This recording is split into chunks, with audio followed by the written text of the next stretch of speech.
過去半個世紀，挑戰極限，永不放棄，係飛虎隊一直恪守嘅初心。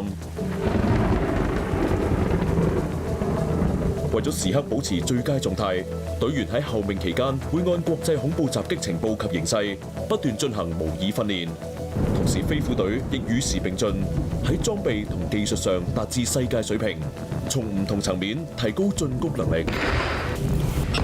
喺爆破嚟講，使用炸藥嘅話咧，其實需要好精準嘅，先至可以有效咁去開到我哋嘅閘義，亦都唔會傷及到居民嘅設施或者生命財產。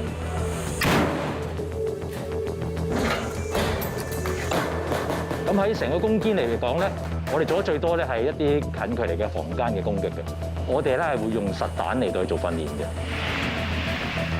危險性會高咗，想盡量去貼近實戰嘅。周而復始，每年每個星期都不斷會有呢啲重複嘅訓練，希望隊員消化得更加快，反應嘅時間更加短。我哋配合一個攻堅嘅行動咧，需要好多唔同嘅元素同技巧嘅。咁游繩咧係其中一樣嚟嘅。例如喺直升機快速游繩下降咧，其實佢係冇任何嘅安全裝置嘅，靠嘅咧只係雙手同埋雙腳咧去夾實條繩。每一個隊員都有好高嘅體能嘅要求。陸上要有超卓嘅攻堅能力，喺水裏面一樣要游刃有餘。飛虎隊係目前警隊唯一一支海陸空三棲嘅特種部隊，所有飛虎隊隊員都需要接受潛水訓練，先可以提升到行動調配嘅機動性。喺過去4年半，飛虎隊因應海上刑事案件同水底搜索，就出動過33次。我哋除咗係派出蛙人用潛行水底嘅方式去做一個攻堅行動之外咧，另一個嘅範疇咧就係水底嘅搜索，協助喺水底咧去揾啲嘅證物嘅，做一啲安檢嘅搜查嘅。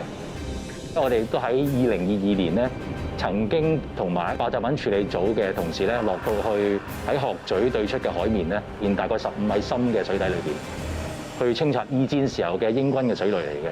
幫佢哋做一啲引線嘅工作啦，一啲定位嘅工作啦。咁最後我亦都成功將呢個水雷咧係引爆。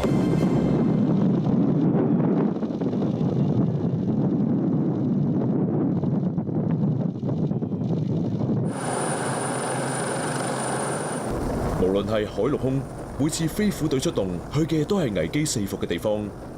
所以佢哋特別設有戰術醫療隊，喺危急時候提供即時救援。我哋有一架專屬嘅醫療車嘅，所有嘅裝備喺上面都係一應俱全嘅。我哋醫療隊咧，因為係受過專業嘅訓練啦，甚至乎一啲軍事上嘅醫療知識咧，佢哋都掌握到嘅。佢所救嘅人係疑犯又好，人質又好，甚至乎係我哋自己隊員都好。我哋係喺現場即時咧，為呢啲嘅傷者提供一啲好緊急嘅醫療服務。